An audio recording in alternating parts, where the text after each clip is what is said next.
यहाँ थे ना हम लोग कल, कहाँ थे? यहीं से ना, ठीक।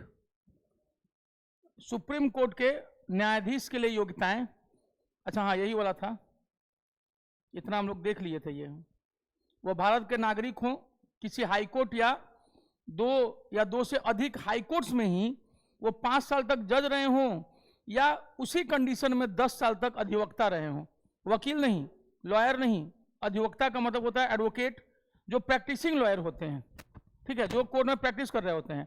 तो अधिवक्ता के रूप में 10 साल एक हाईकोर्ट में या कई हाईकोर्ट में, जज के रूप में भी 5 साल एक हाईकोर्ट में या कई हाईकोर्ट में, तभी जाकर के उनको सुप्रीम कोर्ट में लिया जाएगा जज के रूप में। और इसके अलावा राष्ट्रपति की दृष्टि में अगर वो कानून के उच्च कोटि के ज्ञाता हों तो भी उनको डायरेक्ट जो है सुप्रीम कोर्ट का जज बनाया जा सकता है, ठीक है। न्यायाधीशों के वेतन और भत्ते, चीफ जस्टिस ऑफ इंडिया को 2,80,000 मिलता है प्रति माह, और बाकी देशों को कितना मिलता है? 2.5 लाख। इसके अलावा तमाम चीजें निःशुल्क में मिलती हैं। ये उनके कार्यकाल में इन सारी सुविधाओं को कम किया नहीं जा सकता है। वित्तीय आपातकाल लग गया तब भले जो है क्या हो जाएगा, कम। सामान्य परिस्थितियों में ये कम नहीं होंगी। सेवानिवृत्त मुख्य न्यायाधीश और अन्य न्यायाधीशों का पेंशन जो है, जैसे सबको मिलता है ओल्ड पेंशन स्कीम वाला, उसमें इन लोगों को 50% निर्धारित है। यही कारण है कि पूछा जाता है कि जब इनको मिलेगा ओपीएस तो देश के बाकी लोगों को क्यों नहीं मिलेगा? या तो अब सबके लिए वही लगाइए, एक ही देश है तो एक जैसा कानून बनना चाहिए सबके लिए। तो ये भी चीजें हैं कि जहां पर हैं दिक्कत। कल हम इन लोगों के बारे में बता रहे थे कि यहीं पे जहां से रोके थे, जहां पटना हाईकोर्ट का जो है वो रिजल्ट आ गया था, ठीक है, तो उसके बाद रोके क्योंकि बहुत लोगों का हुआ है, और इतने लोगों का हुआ है उसमें कि केवल ऑफलाइन में जो है 72 लोग का सिलेक्टेड फॉर्म पड़ा हुआ है और 32 लोग वेटिंग लिस्ट में हैं। 555 में केवल ऑफलाइन में। ऑनलाइन में सैकड़ों स्टूडेंट थे जिनका अभी तक हम लोग निकाले नहीं है कि वो कितने हैं। और इसके अलावा यूट्यूब में जितना को पढ़ाए हैं, जो फ्री में पढ़े हैं सब, वो न जाने कितने होंगे। तो ये चीज लिखे हैं, एक लड़का पढ़ा हुआ था पीछे कि दरोगा में अभी तक 4 है, हाँ अभी तक, बाकी का नहीं आता पता, क्योंकि इस बार दरोगा में बैच ही नहीं बन पाया था। तो नहीं उससे नहीं मतलब है, लेकिन लोगों का हुआ है ना, बस सिंपल है। अभी वही तो मुकेश आए थे मिलने के लिए। किसका? कौन बैठते थे? अच्छा, तो पता करना पड़ेगा। हाँ तो फिर कहाँ हुआ होगा? नहीं हुआ होगा। जनरल कैटेगरी तो और ऊपर चला गया है, वो तो एकदम 80 छू दिया है। तो अब वही ना कह रहे हैं कि पहले वाला जमाना गया, अब सब लोग पढ़ रहा है। और यही कारण है कि जब हम थोड़ा सा सीरियस होकर पढ़ाते हैं तो नहीं नहीं नहीं नहीं, खाली हम लोग को ये करा दीजिए, खाली हम लोग को वो करा दीजिए, 50 नंबर आ जाएगा, हम लोग खुश हो जाएंगे उसी में। तो जैसे हम, वो जितनी भीड़ आती थी उस समय, हम सबको बोलते थे कि जैसे हम तैयारी करवा रहे हैं करो, नहीं हमारे अनुसार नहीं चलेगा तो हम लोग चले जाएंगे। तो वही ना, तो ये लोग समझने को तैयार नहीं होते, इन लोगों को लगता है कि मजाक है। पद विमुक्ति सुप्रीम कोर्ट का जो है, और मतलब ये सुप्रीम कोर्ट और राष्ट्रपति, तो एक चीज देखिएगा कि जो महाभियोग है इम्पीचमेंट, ये केवल किस पर लगता है भारत में इम्पीचमेंट? भारत के राष्ट्रपति पर। इसके अलावा ये इम्पीचमेंट किसी पर नहीं लगता है। ये इंडिया में प्रेसिडेंट पर लगता है इम्पीचमेंट। और इन्हीं के जैसा impeachment like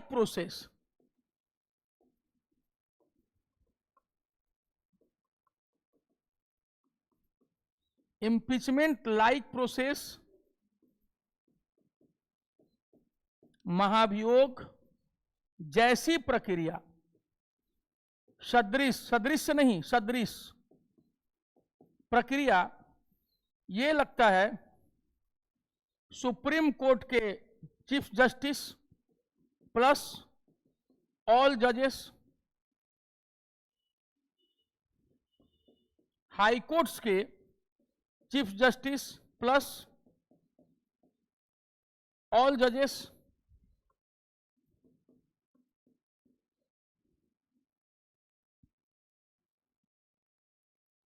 chief election commissioner,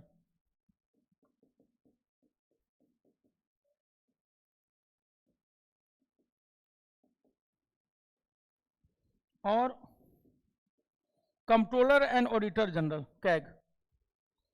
बस इतने लोगों पर जो है महाभियोग जैसे प्रक्रिया लगती है। अटॉर्नी जनरल और उपराष्ट्रपति पर यह भी नहीं लगता है। उपराष्ट्रपति को सिंपल मेजॉरिटी से राज्यसभा हटा सकती है बशर्ते कि लोकसभा सहमति दे दे। अटॉर्नी जनरल को राष्ट्रपति यूं ही हटा सकते हैं बिना किसी ये के। ठीक, तो सुप्रीम कोर्ट, हाई कोर्ट के चीफ जस्टिस और सभी जजेस, चीफ इलेक्शन कमिश्नर, भारत के मुख्य निर्वाचन आयुक्त, बाकी दोनों अन्य कमिश्नर नहीं, केवल चीफ इलेक्शन कमिश्नर, तीनों में केवल एक, और कंट्रोलर और ऑडिटर जनरल। महाभियोग जैसी प्रक्रिया, महाभियोग भारत में केवल आर्टिकल 61 में है, जो कि किसके लिए है? केवल और केवल राष्ट्रपति के लिए है, याद रखना। बाकी पर महाभियोग लगता ही नहीं है क्योंकि टोटली अलग है।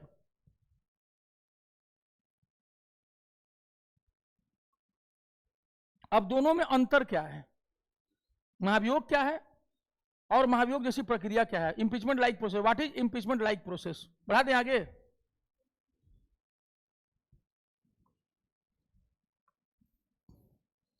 राष्ट्रपति को हटाने के लिए महाभियोग, इंपीचमेंट,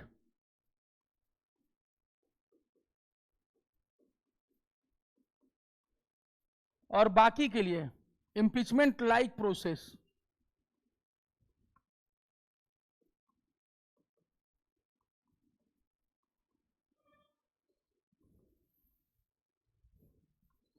एससी प्लस एचसीएस के सभी जजेस, चीफ इलेक्शन कमिश्नर और कैग,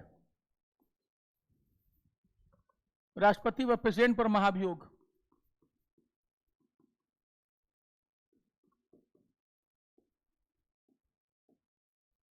इंपीचमेंट, दोनों को ही 14 दिन का नोटिस दिया जाएगा। दोनों में से कोई भी हाउस अपना शुरुआत कर सकता है, आइदर राज्यसभा और लोकसभा, जिसको मन करे। नोटिस पहले भेजेंगे हम राष्ट्रपति महोदय को, नोटिस 14 डेज प्रायर, पहले नोटिस जाएगा 14 दिन पहले, नोटिस जाएगा 14 दिन पहले।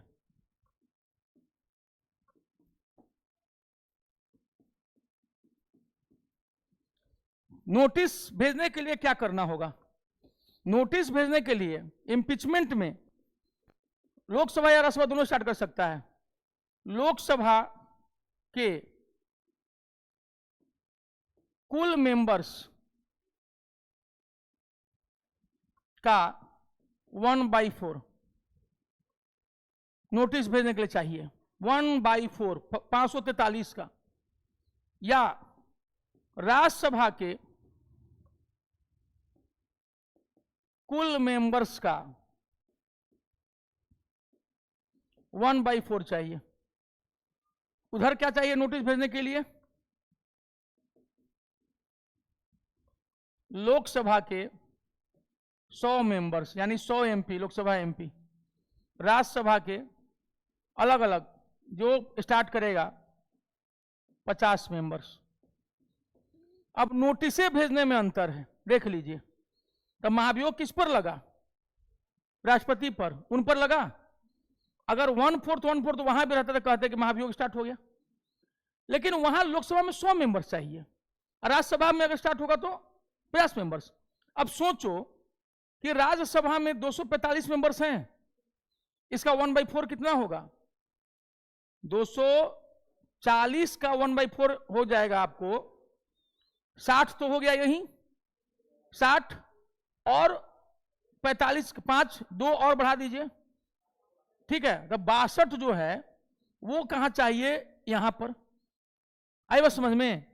यहां पर हमको चाहिए 245 इंटू 1/4, ठीक, यानी कि 61.25 इज इक्वल टू 62, अप्रोक्स में 62, 61.25, 61 से कुछ भी अधिक होगा दैट विल बिकम 62।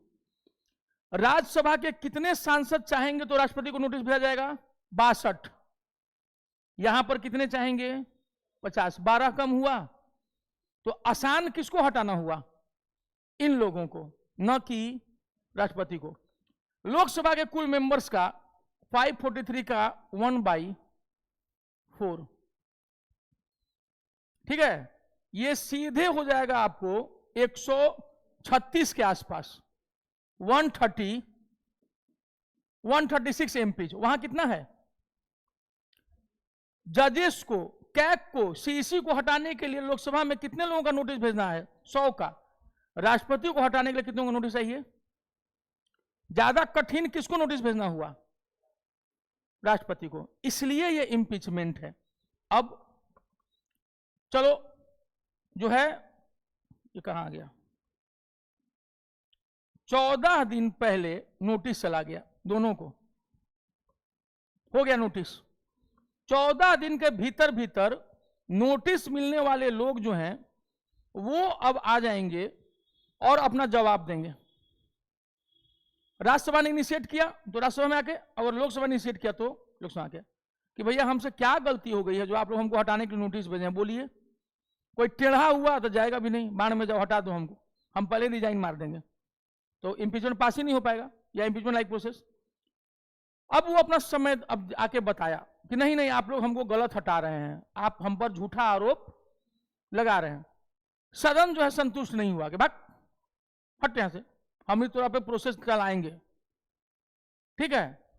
अब प्रोसेस चालू होगा। इसमें मान लो कि राज्यसभा ने शुरू किया है या लोकसभा ने, चाहे इधर से पकड़िए या चाहे पकड़ना आपको दोनों को है, आपको दोनों में ही पास पारित करना पड़ेगा। अब क्या है इसमें अंतर? दोनों में, दोनों सदनों में एक एक करके, जिसमें शुरू हुआ है उसमें पहले और जो दूसरा सदन है उसमें बाद में जाएगा। राष्ट्रपति वाले में क्या है? दोनों सदनों, बोथ द हाउसेस, दोनों सदनों में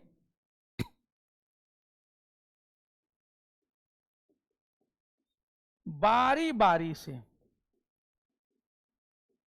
एक के बाद एक सीक्वेंस में, दोनों सदनों में बारी बारी से कुल मेंबर्स, कुल के 2/3 मेजॉरिटी बहुमत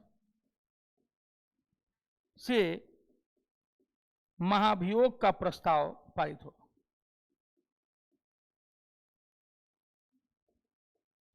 महाभियोग का प्रस्ताव पारित हो गया। क्या कह रहा है? दोनों सदनों में बारी बारी से कुल मेंबर्स का 2/3, कुल मेंबर्स उपस्थित नहीं, तुम आओ चाहे मत आओ, कुल मेंबर्स का 2/3 चाहिए। आप उपस्थित रहिए चाहे मत रहिए, तो खत्म, नहीं पारित होगा। अब समझ में आया कि इसका इंपीचमेंट है और इसका इंपीचमेंट जैसा। अब इसमें क्या अंतर हो जाता है?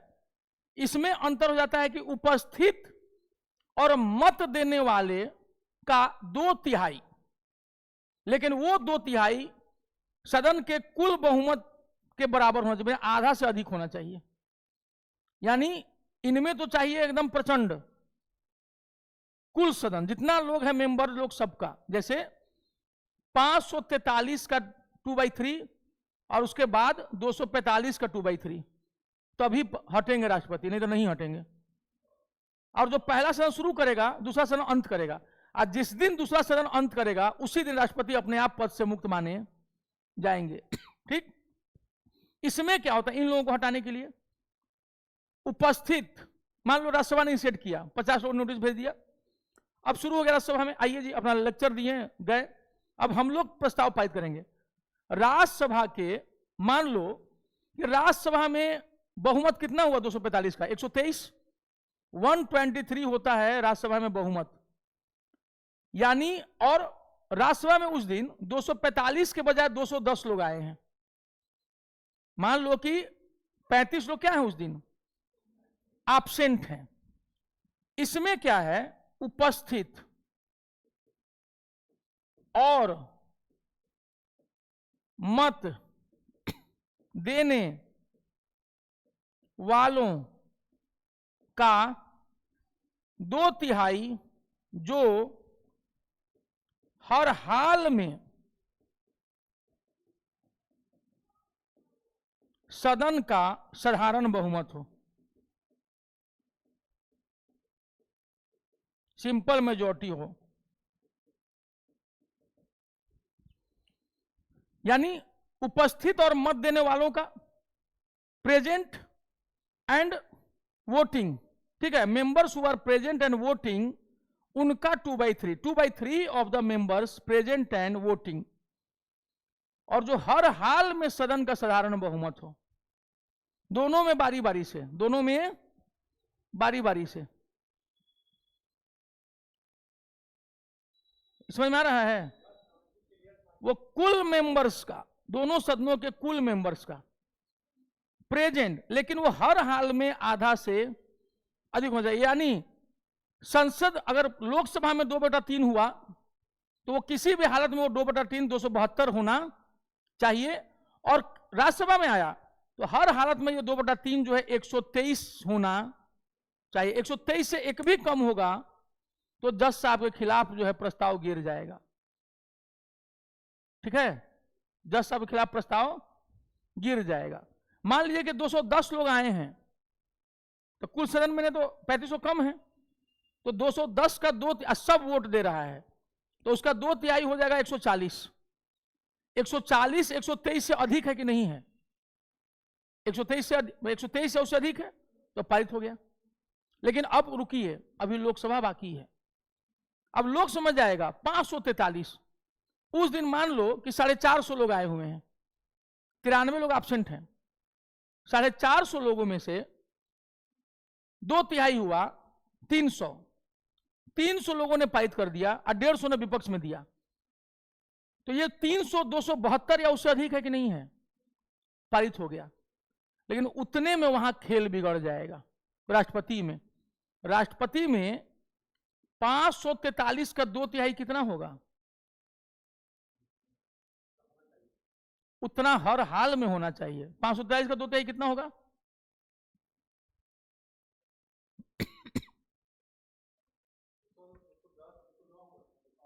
सवाल ही नहीं है। 543 का 2/3 आधा तो होता है 272, 215, 362, 300 लड़की का सही है कैलकुलेशन अमरीन का, तो 362। हम लोगों ने भी क्या देखा कि जजेस को तो हम 300 में भी हटा दे रहे हैं, 450 में 300 भी कर दे तो हट गए, राष्ट्रपति हटे। हर हालत में कितना चाहिए? मिनिमम 362 लोकसभा में, और वही अगर 245 का 2/3 करेंगे तब राज्यसभा में कीजिए 2/3,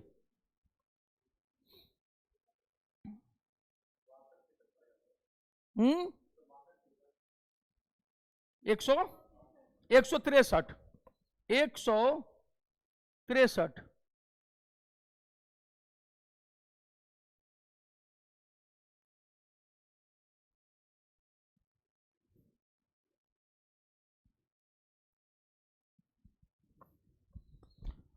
ठीक है। ये ध्यान दीजिएगा कि वहां पर इधर हमको 2/3 किसी भी स्थिति में अगर 210 ही लोग आए हैं और उसका 2/3 यानी 140 लोगों ने दे दिया तो 123 या उससे अधिक है, लेकिन इधर चाहिए कम से कम 163। अब समझ में आया कि महाभियोग और महाभियोग जैसी प्रक्रिया में क्या अंतर है। इसमें कुल सदन का चाहिए 2/3, इसमें नोटिस भेजने के लिए 1/4 चाहिए, इसमें नोटिस भेजने के लिए 100 या 50 चाहिए, depending upon the house. Lok Sabha है 100, राज्यसभा है 50। क्लियर हुआ क्या जी? सूरज कुमार नहीं हुआ ना क्लियर? कोई बात नहीं, अभी बैठ के खाली सुनिए। अभी क्या समझ में आया कि महाभियोग किस पर लगता है? राष्ट्रपति पर। अब बाकी सब पर महाभियोग नहीं लगता है। महाभियोग जैसी प्रक्रिया कितने लोगों पर लगता है इधर देख लिए ना, उतना समझ में आ गया ना। बाकी धीरे धीरे समझ में आने लगेगा, अभी धीरे धीरे समझिए, खाली रेगुलर आइए, रहिए अपना। ठीक, चलो। नरेंद्र भाई मैसेज देख लिए हैं आपका, कोई बात नहीं, चिंता नहीं करना है, ठीक है। लगातार दो दो रिजल्ट था, हाईकोर्ट का इंटरव्यू और अब सब इंस्पेक्टर, नहीं हुआ दोनों में, ठीक है। तो कर क्या रहे थे आप बोले कि हमको सब पता है। तो जल्दी लिखिए, जल्दी। चलिए, हिम्मत नहीं हारिए, लगे रहिए, मिलिए आकर के किसी दिन।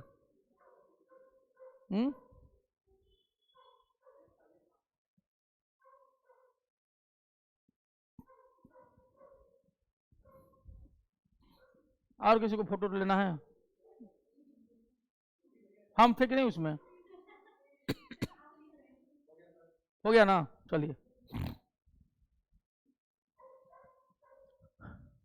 अब इसको पढ़ें कि हो गया? पढ़ा दिए थे ना कल, अब समझ आ गया ना कि क्या है इसमें, कल हम बता दिए थे। अब हम लोग थोड़ा सा आगे बढ़ जाते हैं, सब वही सब जो हम बताए हैं ना वही है। देख लो, लोकसभा के मामले में 100 और राज्यसभा के मामले में 50। साधना, अच्छा, प्रार्थना नोटिस है, नोटिस के लिए है, हमको लगा कि साधना बोले। एक प्रस्ताव पर जैसे प्रार्थना कहते हैं, एक प्रकार का नोटिस हुआ, ठीक है कि अब आप आइए, ठीक है। वो प्रार्थना हाथ पर नहीं जोड़ते हैं, ये उनको जोड़ना पड़ता है जिनके लिए भेजा जाता है। सबसे अधिक समय तक चीफ जस्टिस रहे इंडिया के वर्तमान चीफ जस्टिस के पापा YV चंद्रचूड़, यशवंत विष्णु चंद्रचूड़, 22 फरवरी 1978 से 11 जुलाई 1985 तक, यानी कि 7 साल से भी ज्यादा, ठीक है, 7 साल से भी ज्यादा।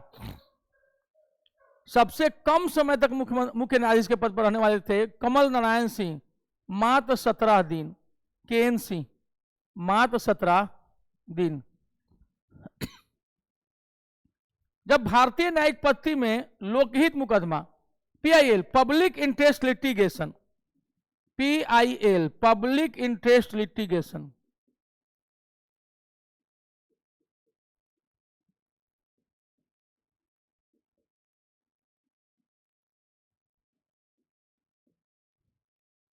पब्लिक इंटरेस्ट लिटिगेशन, ये क्या था? पहले क्या होता था, इसके पहले PN भगवती के पहले, कि हमारे कोर्ट में कहना था कि जो पीड़ित होगा ना वही केस करेगा, जिसको कष्ट हो वही केस करे। बाद में भारतीय न्यायपालिका को यह समझ में आया कि कई बार जिसको कष्ट हो रहा होता है ना, उसको हिम्मत नहीं होती है कि वो केस कर सके। और कई मामलों में हम लोग जा रहे हैं, देख रहे हैं कि पुल टूटा हुआ है, जर्जर अवस्था में है, लेकिन कोई बोल, वो हुआ पब्लिक इंटरेस्ट, यानी लोकहित में मुकदमा। या मान लो कि कोई स्त्री है, वो पीड़ित है, और लगा कि नहीं, ये हम पूरे भारत में स्त्रियों की ऐसी स्थिति है, उसको भी हम क्या कर सकते हैं, पब्लिक इंटरेस्ट का मुद्दा बना के PIL में डाल सकते हैं। इसके जस्टिस PN भगवती इसके नायक कहे जाते हैं, भारत में जन्मदाता PIL। उन्होंने पहली बार मंजूरी दी कि जनहित के मुद्दों को लेकर कोई भी केस करके जरूरी नहीं कि वो उससे डायरेक्टली इन्वॉल्व हो। मान लीजिए कि हमको कोई चीज सोसाइटी में बुरी लगी, जैसे मान लो कि रोज रात में पटाखा फूट रहा हो, ये कर रहा हो, तो हम अपना स्वास्थ्य, हमने कहा कि मिलॉर्ड, तो जी बोला जाए, हमने कहा आप मिलॉर्ड नहीं बोल सकते, सर भी बोल सकते हैं, हमको ठीक है मिलॉर्ड, हम बाद में सर बोल देंगे आपको, फिलहाल मिलॉर्ड सुनिए, कि ये जो बार बार पटाखा फोड़ते हैं उससे हमारा गला फंस जाता है, और जो कि जीवन जीने का ना डिग्निफाइड अधिकार मेरा छीनता है, मेरा आर्टिकल 21 राइट टू लाइफ मेरा खत्म होता है। सुप्रीम कोर्ट आदेश दिया कि दीपावली के रोज 10 बजे रात तक, उसके बाद नहीं। हालांकि लोग उनकी बात को मानते नहीं है, लेकिन वैसा होता है। रात में 10 बजे के बाद कोई भी डीजे नहीं बजा सकता है, रात में 10 बजे के बाद आप डीजे नहीं बजा सकते हैं, मना है। और यही कारण है कि इस बार सरस्वती पूजा में DSP खुद नेतृत्व कर रहे थे, और सब गर्ल्स हॉस्टल में जो है बंद करवाया गया, बॉयज हॉस्टल में जरूरत ही नहीं थी, बज ही नहीं रहा था। तो ये दिखा रहा है कि महिलाएं कितनी सशक्त हो गई हैं।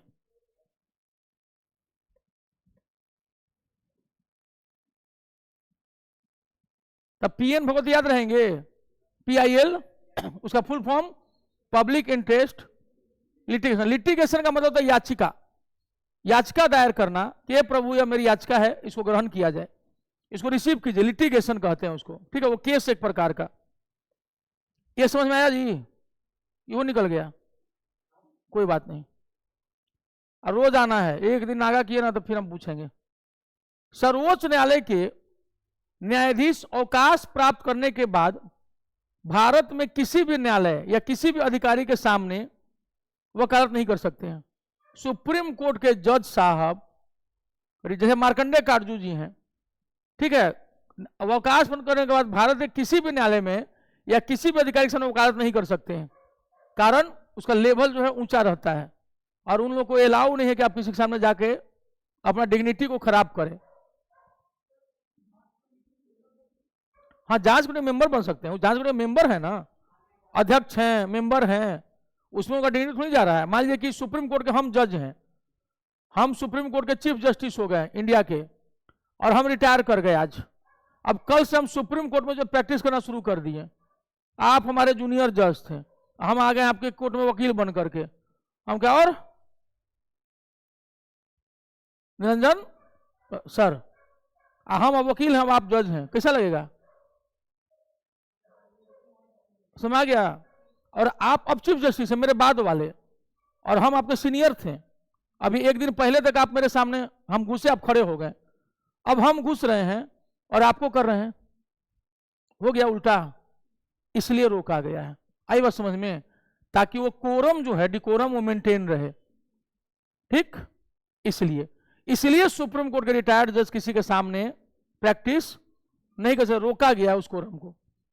और नहीं तो फिर क्या होगा, मान लीजिए कि हम आपके सीनियर हैं, और कल को हम आ गए आपके कोर्ट में वकील बन करके, तो निरंजन, हमारी आदत वही रहेगी पहले वाली, तो आप कहिएगा हद में रहिए, तो रिटायर हो गए हैं, काबिल कम बनिए, जब थे तब। तो हम, अरे निरंजन, ठीक है, अरे निरंजन ने वकील है, वकील सर अधिवक्ता हैं, अधिवक्ता से रहिए, तो कितना उल्टा हो जाएगा। इसलिए सुप्रीम कोर्ट के जज जो है किसी के आगे प्रैक्टिस या कोई काम वैसे अधिकारी नहीं कर सकते, ठीक है। हाँ, मानवाधिकार आयोग के, किसी भी आयोग, सब इस टाइप के आयोग में वो अध्यक्ष बन सकते हैं। हाईकोर्ट वाले सुप्रीम कोर्ट में आके प्रैक्टिस कर सकते हैं। हाईकोर्ट से अगर आप रिटायर कर गए, हाईकोर्ट में नहीं जाइएगा, कारण क्या है कि आपके बहुत सारे दोस्त यार रहेंगे उसमें, तब फिर वही हो जाएगा कि भाई हो जाओ हमारे पक्ष में फैसला, तो फिर गड़बड़ हो जाएगा ना। इसलिए वो लोग भी प्रैक्टिस नहीं कर सकते। मैं सुप्रीम कोर्ट में कर सकते हैं, क्योंकि सुप्रीम कोर्ट में उनका थोड़ी चलेगा। मुख्य न्यायाधीश राष्ट्रपति की पूर्व अनुमति लेकर के, प्रायर जो वो है, मतलब क्या परमिशन, दिल्ली के अतिरिक्त अन्य किसी स्थान पर सर्वोच्च न्यायालय की बैठकें बुला सकता है। अब तक हैदराबाद और श्रीनगर में इस प्रकार की बैठकें आयोजित की जा चुकी हैं। बैठक, प्लेस नहीं, मीटिंग, हैदराबाद और श्रीनगर में। दिल्ली ही मुख्य पीठ है, इसकी कहीं भी कोई ब्रांच नहीं है। कभी भी चाहेंगे तो चीफ जस्टिस ऑफ इंडिया राष्ट्रपति की अनुमति लेकर के उसका एक ब्रांच खोल सकते हैं, खंडपीठ, लेकिन अभी तक ऐसा किया नहीं गया है। ये हाँ ठीक, अनुच्छेद 130 में कहा गया है। सर्वोच्च न्यायालय का क्षेत्राधिकार, क्षेत्राधिकार को न्यायाधिकार भी कहते हैं, अंग्रेजी में कहते हैं जुरिस्डिक्शन।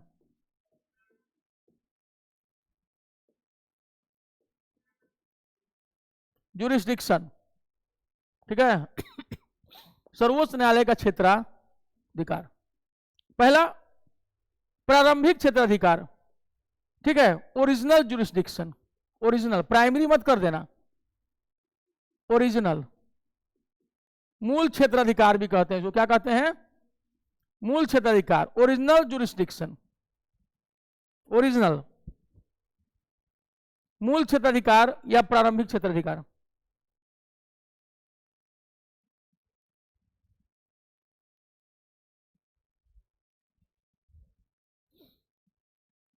या निम्न मामलों में प्राप्त है, भारत सरकार हो और एक या एक से अधिक राज्य के मध्य कोई डिस्प्यूट हो गया हो, भारत सरकार हो और कोई एक राज्य, अनेक राज्य उसके साइड में हो, और बाकी राज्य कोई दूसरा राज्य या कई राज्य दूसरी तरफ हो, या राज्यों के बीच में आपस में भिड़ंत हो जाए जिसमें उनके वैधानिक अधिकारों का प्रश्न निहित है, कॉन्स्टिट्यूशनल मैटर्स, डिस्प्यूट को कौन दूर करेगा? सुप्रीम कोर्ट, और केंद्र सरकार या राज्यों को उसकी बात माननी पड़ेगी। आप समझिए कि अगर आपका जज अगर दोस्त हो तो फिर आप अपने कितने पावरफुल रहते हैं, इसे अंदाजा लगा लीजिए। अब जिसका सर्वोच्च मुख्य न्यायाधीश से जो है जान पहचान होगी, दोस्ती होगी, जो उनका बाल उल काटते होंगे, सब दाढ़ी उड़ी बनाते होंगे, वो तो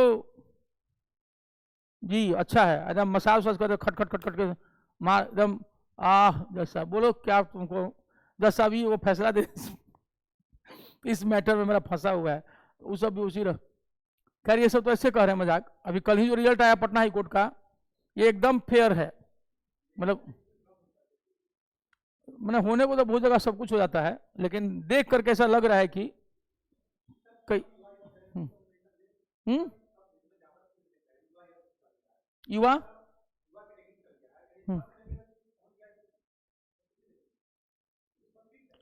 वो युवा अनडिजर्व्ड है ना, वो किसी का अपना थोड़ी है, उसमें कोई है। हाँ ईडब्ल्यूएस अगर आप भरे हैं लेकिन आप चले गए तो यूआर में हो गए, कट ऑफ ऊपर चले गए तो यूआर। हाँ तो अनडिजर्व में शेड्यूल कास्ट कुछ भी कोई जा सकता है।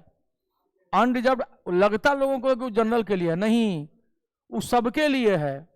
ये कहना ना कि तुमको 50% आरक्षण मिला हुआ है, गलत है। वो 50% सबके लिए है। अनरिजर्व जो जनरल कैटेगरी के लिए कुछ नहीं है। आई बात समझ में? उस अनरिजर्व में सबको फाइट करना है। रिजर्व में जैसे मुस्लिमों को पृथक निर्वाचन दिया गया था 1909 में, तो वो अपने वाले में तो लड़बे करते थे, अपने जनरल में भी लड़ते थे वो। तो कहने का मतलब है कि जनरल में कोई लड़ सकता है, तो आप वो मत मान के चलिए कि आप जनरल हैं तो आपके लिए रिजर्व है, तो फिर 50% रिजर्वेशन उनको हो गया।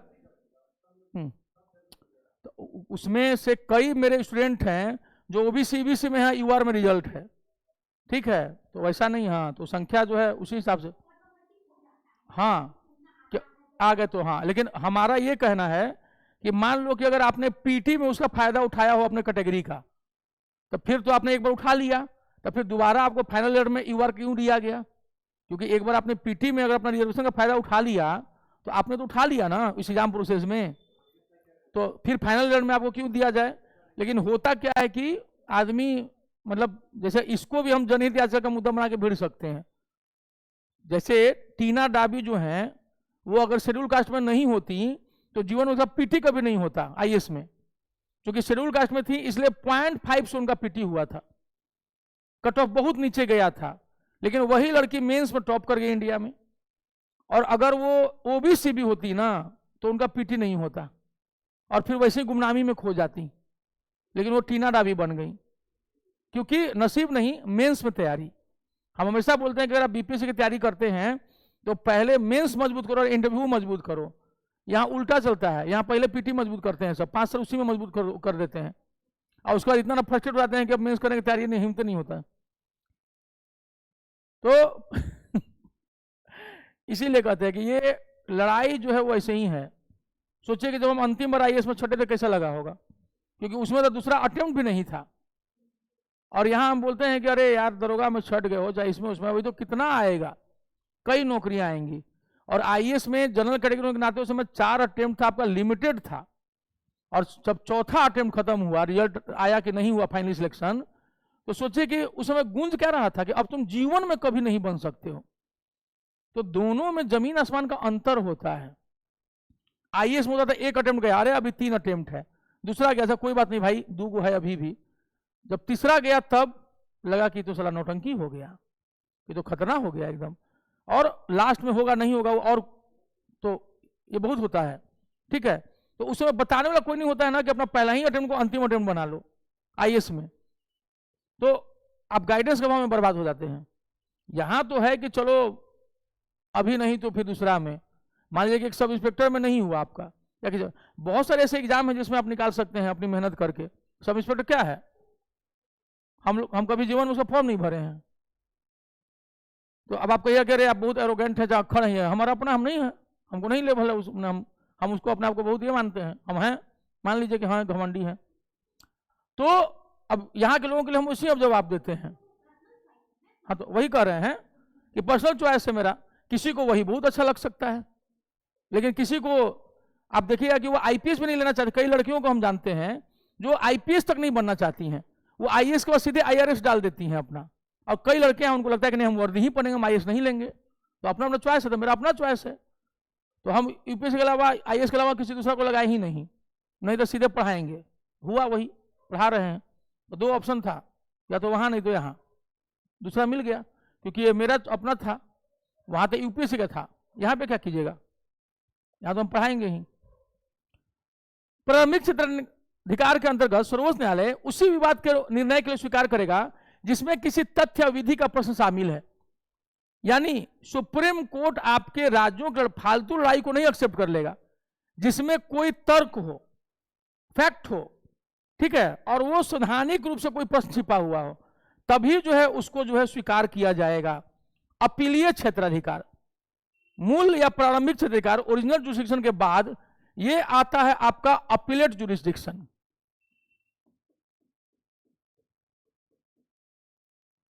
अपीलेट जुरिस्डिक्शन, ठीक है, अपीलेट, ये अपील का, भारत में अपील का अंतिम न्यायालय सुप्रीम कोर्ट है।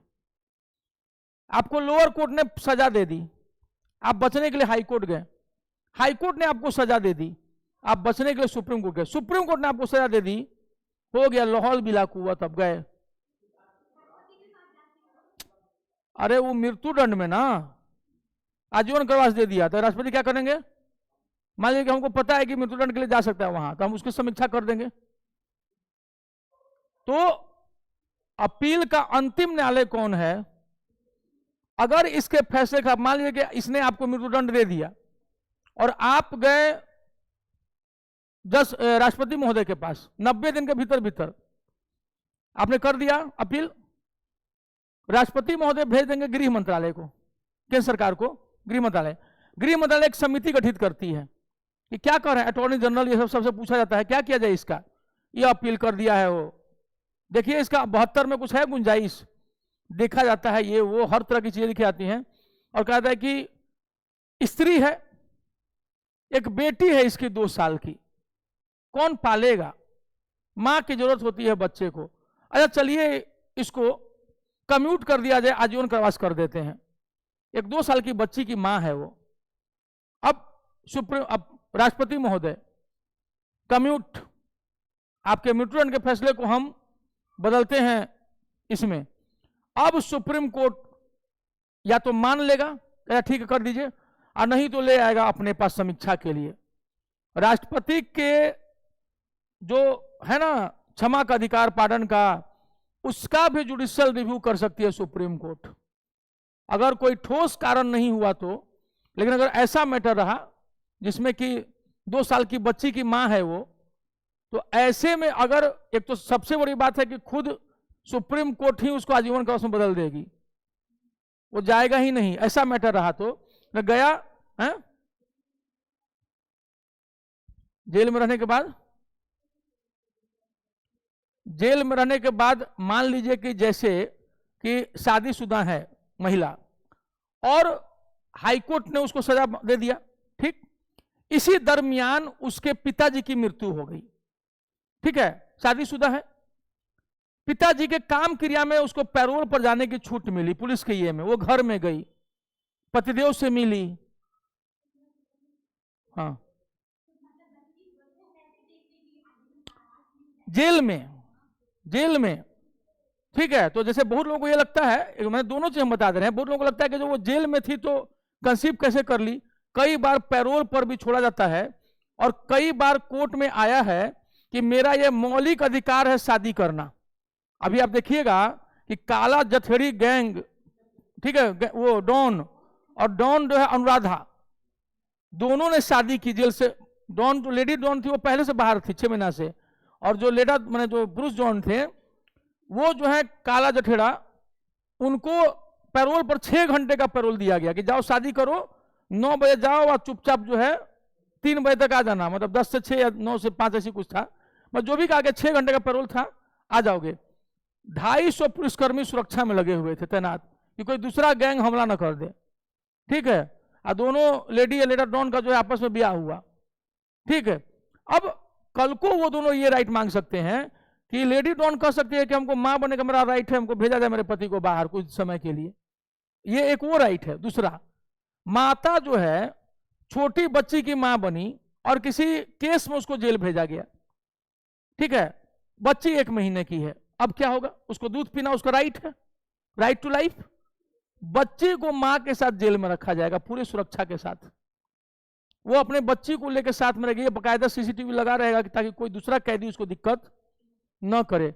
बीच बीच में जजेस आके देखते रहते हैं जेल में, पूछते हैं कैदियों से कि आपको कोई दिक्कत है, ताकि जज केवल अदालत में न रहें, वो जा करके टाइम टाइम पर वो कोर्ट अंदर जाते हैं जेल में, सभी कैदियों से मिलते हैं कि कोई दिक्कत है तुमको, यहां पर सब कुछ ठीक मिलता है, खाना पीना सब सही देते हैं, जेलर साहब मारपीट नहीं ना करते हैं, ये सब कुछ। प्रेग्नेंट लेडी को आजीवन कारावास हो सकता है, बच्ची की जब तक जरूरत रहेगी वो जेल में रहेगी मां के साथ, लेकिन वो कैदी के रूप में नहीं रहेगी, वो कैदी की बेटी के रूप में रहेगी। उसके पढ़ाने लिखाने सबकी व्यवस्था की जाएगी जेल प्रशासन के द्वारा। जब वो 5 साल 6 साल की होगी तो उसको स्कूल में डाला जाएगा, रोज जाएगी स्कूल, शाम में आ जाएगी अपने माँ के पास, जेल में ही, हाँ, क्योंकि माँ जेल में है ना।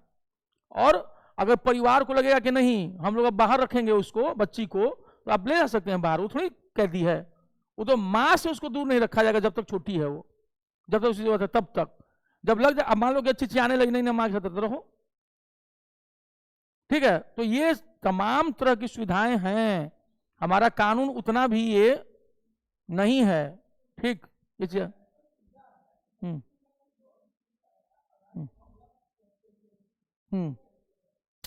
तो वहां तभी तो कलकत्ता हाईकोर्ट ने डांटा है। कलकत्ता हाईकोर्ट ने, जैसे वो इसलिए आया है कि ध्यान नहीं दे रहे थे, कानून तो बना हुआ है, अब ध्यान नहीं दीजिएगा तो कलकत्ता हाईकोर्ट में वैसी समस्या आ गई प्रेगनेंसी वाली। अब ध्यान देते तो तभी तो अब एक्शन लेगी अब हाईकोर्ट कि रुको संज्ञान हम लेते हैं, सुओ मोटो, स्वतः संज्ञान। तो ये सारी चीजें हैं, ठीक है। अपीलेट, देश का सबसे बड़ा अपीलेट न्यायालय सर्वोच्च न्यायालय है, ठीक। इसे भारत के सभी हाईकोर्ट के निर्णयों के विरुद्ध अपील सुनने का अधिकार है।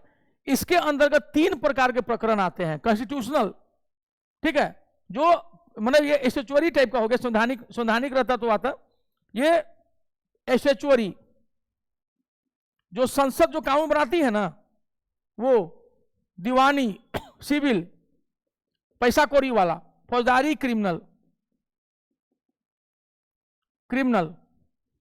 3 तरह के मामले होते हैं। एक कानून संबंधी कि कोई गलत कानून बन गया हो, हटाइए उसको, हाँ? इसमें गया, इसमें 370 जो गया इसमें गया। दीवानी मामला, चेक बाउंस कर गया, अब बैंक का पैसा लेके भाग गए हैं, इसमें हुआ क्या पैसा लेके भागे, धमका दिए, फौजदारी हो गया। इसीलिए आपको आपका अधिवक्ता क्या समझाता है कि वकील साहब अधिवक्ता जी मेरा मुंशी जो है 10 लाख रुपए लेके भाग गया, तो क्या बनेगा, सिविल मामला। अब वकील समझाएगा, क्या बेवकूफ हैं आप, कहिए कि धमकाया, बोला कि हत्या कर देंगे तुम्हारा, अब पिस्टल सटा के दिखाया, पहले पूछेगा कि दुकान में सीसीटीवी नहीं ना लगाए हैं, नहीं तो वो मांग लेगा कि तो दिखाओ सीसीटीवी में है कि नहीं है, या फिर ऐसा कोना खोजो जहां सीसीटीवी नहीं लगा हुआ था। अब बोलो कि यहां पे धमकाया था हमको, अब देखिए फिर निकल रहा है। तो जो तेज वकील होते हैं वो ऐसे चोरी वाला सिखाते हैं सब, और वो क्या करेंगे कि लो देखो, मतलब और बताएंगे, सब तरीका समझाएंगे, कहेंगे कि ये मत कहिए कि केवल वो पैसा लेके भाग गया, कहिए कि वो धमका करके बोला कि गोली मार देंगे अगर आ गया हमारे पीछे पीछे, तो तब तो वैसे ही वो केस सिविल से क्या बन जाता है, क्रिमिनल, क्योंकि उसमें धमकी का पुट आ गया। अब अगर केवल सिविल मामला रहता तो हो सकता है केवल जुर्माना दे करके वो छूट जाएगा, जितना पैसा लेके भागा उतना और कुछ अलग से जुर्माना। लेकिन अगर वो धमकी देके भागा हुआ है तो उसको 6 महीना से लेकर 1.5 2 साल 1 साल की सजा साथ में, लो जाओ अब भीतर। तो ये कई तरह की चीजें जो हैं वो इसमें हो सकती हैं, ठीक है। परामर्शदात्री क्षेत्राधिकार, ये हो गया अपीलीय, इन 3 तरह के मामलों में वो अपील सुनता है। परामर्शदात्री क्षेत्राधिकार आर्टिकल 143, राष्ट्रपति को यह अधिकार है कि वह सार्वजनिक महत्व के विवादों पर सर्वोच्च न्यायालय का परामर्श मांग सकता है। ठीक है, इसमें लिखता है लूसेंट में कि कोर्ट के परामर्श को स्वीकार या अस्वीकार करना राष्ट्रपति के विवेक पर निर्भर करता है। ठीक है, चलिए इतना तो ठीक है, लेकिन थोड़ी और चीजें इसमें हम बता दें। ये परामर्शी क्षेत्राधिकार,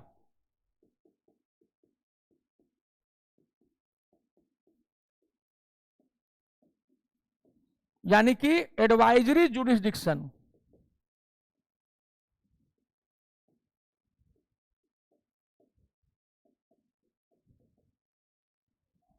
राष्ट्रपति, आइए आर्टिकल हो गया 143 अनुच्छेद,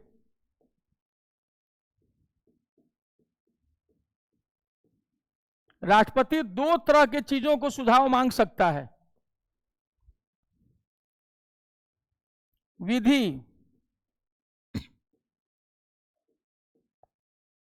विधि से संबंधित विधि या संवैधानिक व्याख्या,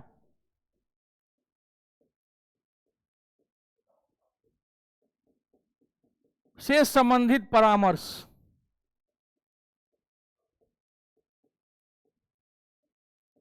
ठीक है, दूसरा सामान्य, गैर विधिक, गैर संवैधानिक सलाह, गैर विधिक, गैर संवैधानिक सलाह, गैर, दोनों गैर, विधि या विधिक संवैधानिक व्याख्या संबंधित प्रश्न और सामान्य गैर विधिक या गैर, दोनों के लिए गैर है, दोनों में सलाह। इसमें सुप्रीम कोर्ट बाध्य है सलाह देने के लिए, सुप्रीम कोर्ट बाध्य है, देना ही पड़ेगा। इसमें सुप्रीम कोर्ट बाध्य नहीं है, किसी भी बुक में इसे ठीक से नहीं लिखा रहता है। सामान्य प्रश्नों पर सुप्रीम कोर्ट बाध्य नहीं है, विधि के प्रश्नों पर सुप्रीम कोर्ट बाध्य है, संवैधानिक प्रश्नों पर सुप्रीम कोर्ट बाध्य है।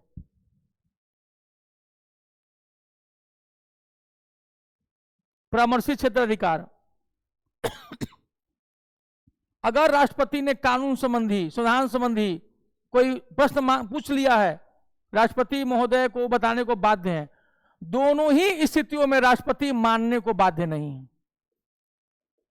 सुप्रीम कोर्ट की सलाह मानने को बाध्य नहीं है राष्ट्रपति, दोनों ही परिस्थितियों में। जबकि सुप्रीम कोर्ट एक परिस्थिति में मानने को बाध्य है, जब प्रश्न विधि से संबंधित हो, जब प्रश्न विधि से संबंधित हो। सूरज कुमार उड़ गया, थोड़ा थोड़ा समझ में आ रहा है ना, सुनने से थोड़ा सा समझ में आएगा। अभी 12th हो गया है, नहीं अभी 11th है, 11th में इसीलिए ना धीरे धीरे समझ में आएगा। यानी कि अगर कानून से संबंधित कोई प्रश्न अगर पूछ दिए राष्ट्रपति महोदय, तो सुप्रीम कोर्ट को सलाह देना बाध्य है, लेकिन हो सकता है कि राष्ट्रपति फिर भी सलाह न माने। विधि से अलग प्रश्न, जैसे मान लो कि राम जन्मभूमि बाबरी मस्जिद विवाद, तो ये तो कानून से संबंधित नहीं ना है, संविधान से संबंधित नहीं है। अगर उस पर राष्ट्रपति ने सलाह मांगा, जब प्रणब मुखर्जी ने मांगा था सुप्रीम कोर्ट से, तो सुप्रीम कोर्ट ने राम जन्मभूमि विवाद पर कुछ भी सलाह देने से इंकार कर दिया था कि नहीं हम नहीं देंगे। वो तो बाद में जब हाईकोर्ट, इलाहाबाद हाईकोर्ट से आया मामला, तब सुप्रीम कोर्ट ने सुनवाई की उसकी। ठीक है, ये समझ में आ गया। ये है राष्ट्रपति का परामर्शदात्री सरकार, एडवाइजरी जुरिस्डिक्शन, परामर्शदात्री। ठीक, पुनर्विचार संबंधी क्षेत्राधिकार, जुडिशियल रिव्यू, जुडिशियल रिव्यू,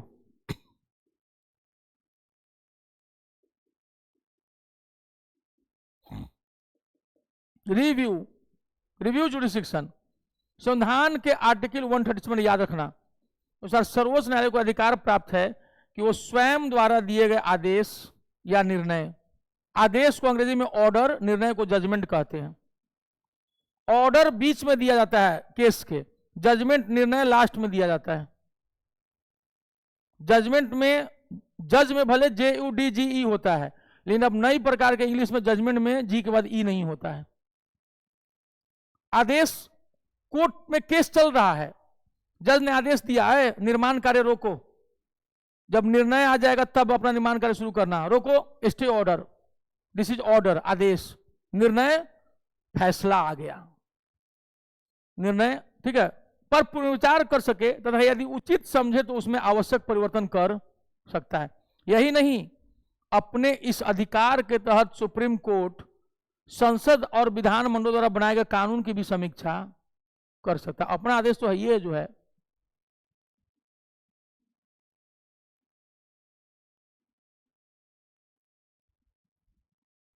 अभिलेख न्यायालय, court of records, court of, अभिलेख न्यायालय का मतलब होता है कोर्ट ऑफ रिकॉर्ड्स अंग्रेजी में।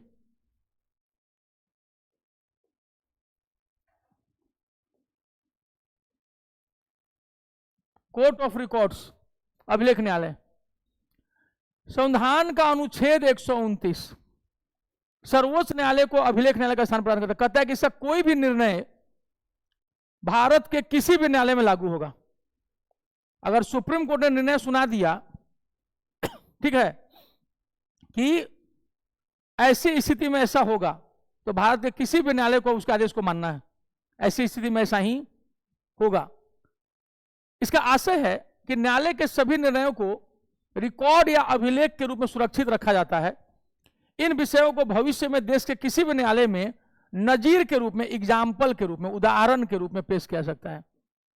नजीर, ठीक है, नहीं कहते हैं कि इसको उदाहरण बताओ, मुझे उदाहरण देकर समझाओ, मुझे इसके लिए कोई नजीर पेश किया जाए, ठीक है, तो नजीर, तो क्या,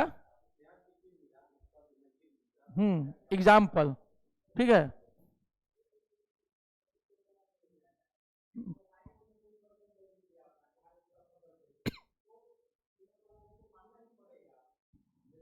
देखिए ये रिटन है, यथार्थ में क्या होता है, जैसे आपका प्रश्न है कि सुप्रीम कोर्ट ने कोई फैसला दे दिया, क्योंकि वो अभिलेखीय न्यायालय है, कोर्ट ऑफ रिकॉर्ड्स है।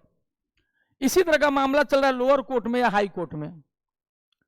वकील अधिवक्ता ने कहा मिलॉर्ड हाई कोर्ट में, ठीक ऐसा ही एक मामला सुप्रीम कोर्ट में इस मामले में आया था, माननीय सुप्रीम कोर्ट ने ये फैसला सुनाया था इसमें, या ये ऑर्डर पास किया था, तो मिलॉर्ड इसमें भी पास होना चाहिए, क्योंकि ये मामला इससे मिलता जुलता है।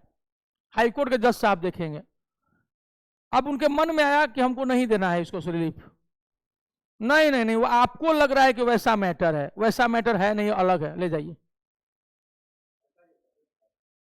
आगे बात समझ में, कहने का मतलब कि आपका सारा कोर्ट ऑफ रिकॉर्ड जो है वो जज साहब के डिस्क्रिप्शन के आगे खत्म हो जाता है,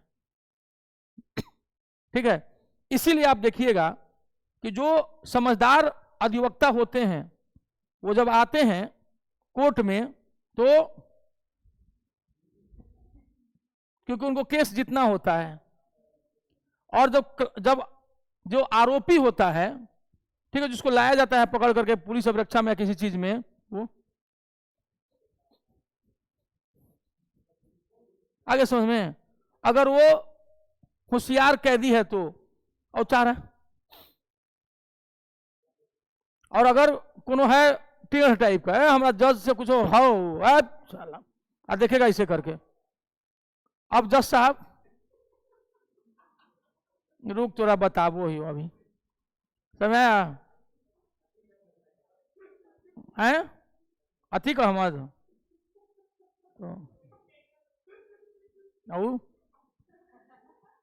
तो अथी का मतलब बड़ी बड़ी आंखें। अब जज साहब, ठीक है, तो डिपेंड करता है अलग अलग पर्सनालिटी पे कि आप कैसे हैं। हम रहे जज साहब अतीक अहमद रहे, हम कह रहे इसको उल्टा टांगो तो यहाँ आंख दिखा रहा है हमको, ठीक है, तुरंत नहीं नहीं जज साहब हमने आंखें बड़ी बड़ी हैं, पैदाइशी हैं, बाप के कारण हम नहीं ऐसे। तो ये डिपेंड करता है कि जज का व्यक्तित्व कैसा है या अपराधी कैसा है, समझ में आ रहा है। सब कुछ डिपेंड करता है पर्सनालिटी पर, ठीक है, परिस्थितियां कैसी हैं, आप कैसे डील कर रहे हैं। तो जो ऑन पेपर लिखा होता है कई बार वो नहीं होता, और कई बार आप अपने दलीलों से जज को खुश कर देते हैं कि सर मिलॉर्ड देखा जाए, प्लीज गो थ्रू इट। जज साहब अगर ईमानदार हैं ठीक है, देखेंगे अच्छा हाँ, अच्छा हाँ, ये दिया गया है, दिया गया, चलो ठीक है, रिलीफ दे दो। कैसा दिया है। तो जनरली ऐसा ही होता है, लेकिन अगर जज चिढ़ जाए तो आपका सारा कोर्ट ऑफ रिकॉर्ड्स निकाल देगा डिस्कशन के आगे, भी याद रखिएगा। इसलिए कहा जाता है कि सबसे टेढ़ियाने का जज से नहीं। इन विषयों को भविष्य में देश से किसी भी न्यायालय में एग्जाम्पल के रूप में पेश किया जा सकता, नजीर के रूप में। कोर्ट ऑफ रिकॉर्ड्स, मौलिक अधिकारों का रक्षक, आर्टिकल 32। हाईकोर्ट जहां आपके मौलिक अधिकारों के साथ साथ कानूनी अधिकारों का भी रक्षक है, वहीं सुप्रीम कोर्ट केवल आपके मौलिक अधिकारों का रक्षक है, आर्टिकल 32। नागरिकों के मौलिक अधिकारों का रक्षक है। और शायद 32, सर्वोच्च न्यायालय को विशेष रूप से उत्तरदायी ठहराता है कि वह मौलिक अधिकारों को लागू करने के लिए आवश्यक कार्रवाई करे।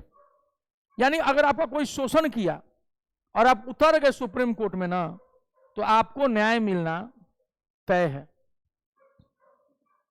कई बार ऐसे भी हुआ है, अभी कहीं हम अखबार में पढ़ रहे थे कि 12 साल की बच्ची थी और जबरन उसकी शादी सब करा रहे थे।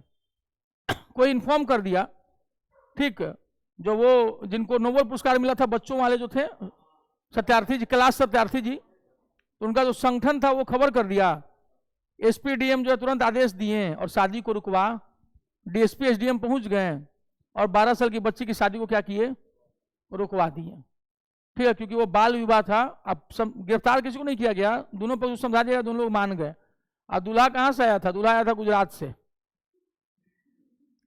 तो उसको ये बोल दिया गया कि चुपचाप चल जो गुजरात, और नहीं रहे पर तो भैया दिन रात जेल में। यही का बिहार का ही मैटर था, और कहां रहेगा सब। तो यहाँ देखते नहीं है, घर वाला तो कर ले शादी, तो या तो रिजल्ट निकालना ना शादी। माँ बाप क्या करते हैं ज्यादातर मामलों में, क्या तो जल्दी से सिलेक्शन ले लो, और नहीं तो बेटा अब आप अपना व्यवस्था सोच लीजिए कि आपका ब्याह करेंगे हम लोग। और किससे करेंगे? जिससे मनुष्य से, जो हमको अच्छा लगेगा। हाँ वही ना, ज्यादातर वही रहता है जॉब में। तो अनुच्छेद 32 सर्वोच्च न्यायालय को उत्तरदायी ठहराता है कि मौलिक अधिकारों को लागू कराने के लिए आवश्यक कार्रवाई करे। न्यायालय मौलिक अधिकारों की रक्षा के लिए क्या क्या कर सकता है? बंदी प्रत्यक्षीकरण, habeas corpus. Habeas corpus, habeas corpus, corpus का मतलब होता है शरीर, बॉडी। कॉर्पस का मतलब शरीर। Habeas corpus, present the body before me, मेरे सामने शरीर को उपस्थित करो, सशरीर। आप किसी को भी जेल में कैद नहीं कर सकते, हिरासत में नहीं। 24 घंटा के भीतर भीतर आपको मजिस्ट्रेट के सामने पेश करना पड़ेगा, जिसमें आने या ले जाने का समय जो है वो काउंट नहीं होगा। परमादेश, परम आदेश है, ठीक है, इसको कहते हैं अंग्रेजी में मैंडामस। मैंडामस, ठीक है। इसमें है कि कोई अधिकारी के पास आप काम के लिए गए, सीओ साहब के पास गए कि हमारा इनकम सर्टिफिकेट सर बनवा दीजिए, ठीक है, हमको जो है ईबीसी का प्रमाण पत्र लेना है, या एक और कौन है जो जनरल वाला जो इनका ईडब्ल्यूएस, हमको ईडब्ल्यूएस बनवाना है। हमको क्या मतलब है, हम तो ईडब्ल्यूएस बनवाना है, ठीक है। तो सीओ साहब क्या कर रहे हैं? टाइम पास कर रहे हैं। आपका पारा चढ़ गया और आप कहां चले गए? मैंडामस। अय परमादेश है, चलो क्या के लिए तुम हो यहां? मैंडामस, परमा, चल जो तुमको काम दिया गया वो करो। वो क्या होता है? परम आदेश। पहले ये केवल अधिकारी के लिए ही होता था, अब ये कोर्ट के लिए भी हो गया है। क्या है? चलो करो, क्या कर रहे हो तुम, इतना दिन समय लगा दो अपना केस में। अब हर तरह से चीजें बदल रही हैं। न्यायालय अपना दायरा क्या करता जा रहा है? बढ़ा जा रहा है। प्रतिषेध, इसको कहते हैं प्रोहिबिशन। प्रोहिबिट करना, रोक देना किसी चीज को, प्रोहिबिशन। लोअर कोर्ट या हाई कोर्ट जो है वो कोई ऐसा कार्य कर रहा है किसी केस में, सुप्रीम कोर्ट को जानकारी मिल जाती है, सुप्रीम कोर्ट है रोको, गलत कर रहे हो, रोको उसको। तो ऊपर का न्यायालय अपने से नीचे वाले न्यायालय को डांट करके किसी काम को क्या कर सकता है?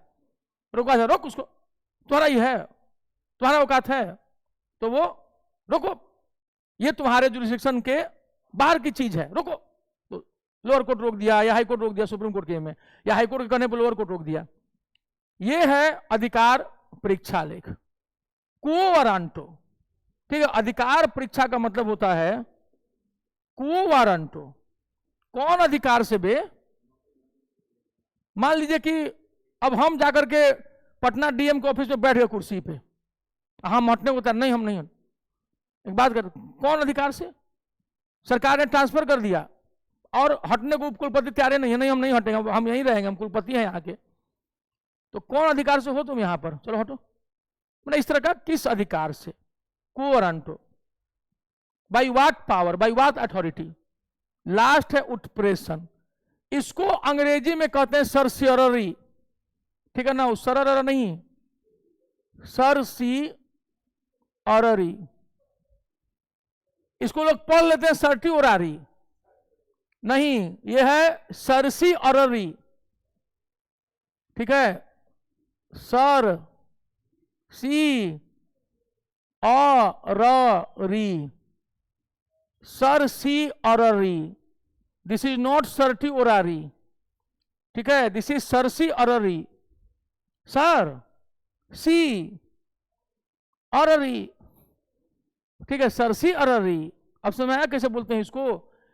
इस और ये हुआ क्या? उत्प्रेषण, किसी चीज को मेरे पास उल्टा प्रेषित करो, ठीक है? प्रेषण का मतलब होता है भेजना, सेंड होता है ना, प्रेषक, तो प्रेषित किया। उत्त का मतलब होता है उल्टा, इनवर्स, मुझे वापस भेजो। यानी उत्प्रेषित का मतलब हो गया कि तुम्हारे पास मैटर है और तुमसे डील नहीं हो रहा है, शिकायत आ गई सुप्रीम कोर्ट, सर मिलॉर्ड क्या 20 साल से मुकदमा चल रहा है, लोग कुछ नहीं कर रहे हैं। अच्छा, मेरे पास आओ। शहाबुद्दीन सिवान में कोई जज जो है वो तैयार ही नहीं होता था सुनने के लिए। चंदा बहू का केस था, उनके 3 बेटों की हत्या की जा चुकी थी, 2 की तेजाब से और 1 की गोली मारकर, गवाही से 10 दिन पहले। सुप्रीम कोर्ट में मैटर पहुंचा। देखिए ना, सिवान में कोई जज ठीक से सुनता ही नहीं है। सरसी अररी लाइए इधर, और कुछ ही दिन में शहाबुद्दीन को आजीवन कारावास। सुप्रीम कोर्ट के आगे, हाँ, और इस सब का काम, ये औकात है टुडू पुडू का।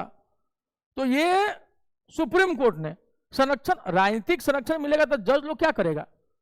जब नेता ही गुंडा रहेगा तो गुंडा नेता नहीं बनेगा। बात क्लियर है, बुरा लग जाए बुरा लग जाए, लेकिन सच्चाई तो यही है। तो ठीक है, तो ऐसी स्थिति में एक गुंडे ने दूसरे गुंडे को संरक्षण दिया, वो गुंडा बाबा बन गया, जज भी डरने लगे। तब सुप्रीम कोर्ट को एंट्री मारनी पड़ी, और तभी सुप्रीम कोर्ट ने कहा था जंगल राज है, शब्द आया था। हाँ, जला के मार देते जाप से, गिरा के नहला दिया था, मार नहीं दिया था, नहला दिया था। ठीक है, चलो, तो ये हुआ आपका, ये 5 क्या हुआ अनुच्छेद 32 में। होप हमको लगता है कि समझाने में हम सफल रहे होंगे। 5, और सर्टी ओरारी नहीं होता है, सरसी अररी होता है, ये एग्जैक्ट प्रोनाउंसिएशन। और हम लोग किसी भी आप टीचर से, यहाँ इंग्लिश पढ़ाने वाला टीचर से पूछ लीजिएगा कि सर बताइए तो सच में उत्प्रेषण को अंग्रेजी में क्या कहते हैं, वो देखिए कहेगा सर्टी ओरारी। ठीक है, लेकिन ये क्या होता है? Certiorari. ठीक है, सरसी अररी। तो ये सीखने को मिला कि नहीं मिला? लूसेंट क्लास में कौन आपको सब सिखाता? लेकिन मैं धीरे धीरे, और राष्ट्रपति का जो है जुडिशल समझाए ना, एडवाइजरी जुडिशन 143 कि 2 तरह का होता है। विधि के प्रश्न पर सुप्रीम कोर्ट को सुझाव देना ही पड़ेगा, गैर विधिक प्रश्न पर वो सुझाव देने से मना कर सकता है। हालांकि दोनों ही स्थितियों में राष्ट्रपति सलाह मानने को बाध्य नहीं है। सुप्रीम कोर्ट में संविधान के निर्वचन, निर्वचन का मतलब होता है इंटरप्रिटेशन, व्याख्या करना, परिभाषित करना, उसका डेफिनेशन देना, ठीक, उसको डिफाइन करना। तो ये निर्वाचन नहीं है। निर्वाचन का मतलब इलेक्शन हो जाएगा। जब निर्वचन होता है तो डेट इज इंटरप्रिटेशन, डिफाइन करो, परिभाषित करो। तो सर्वोच्च न्यायालय में संविधान के निर्वचन से संबंधित मामले की सुनवाई करने के लिए न्यायाधीशों की संख्या कम से कम 5 होनी चाहिए। यानी कॉन्स्टिट्यूशनल बेंच, संवैधानिक पीठ के लिए कम से कम जज कितने होने चाहिए? 5। किसमें दिया हुआ है? आर्टिकल 145। ये इंपॉर्टेंट है, याद रखिएगा, दिस इज इंपॉर्टेंट।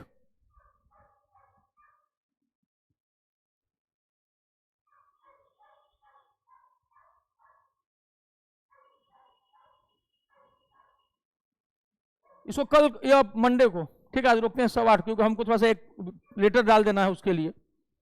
क्या बोलते हैं, सिविल कोर्ट वाला, हाँ परसों है। थोड़ा सा बोल रहे हैं सब लेटर डालने के लिए, लेटर बना के डाल देते हैं। ठीक है, मंडे से कर देंगे। और ये चीज है, जो संडे को कल टेस्ट हुआ था ना, वो परसों होगा शाम में ही।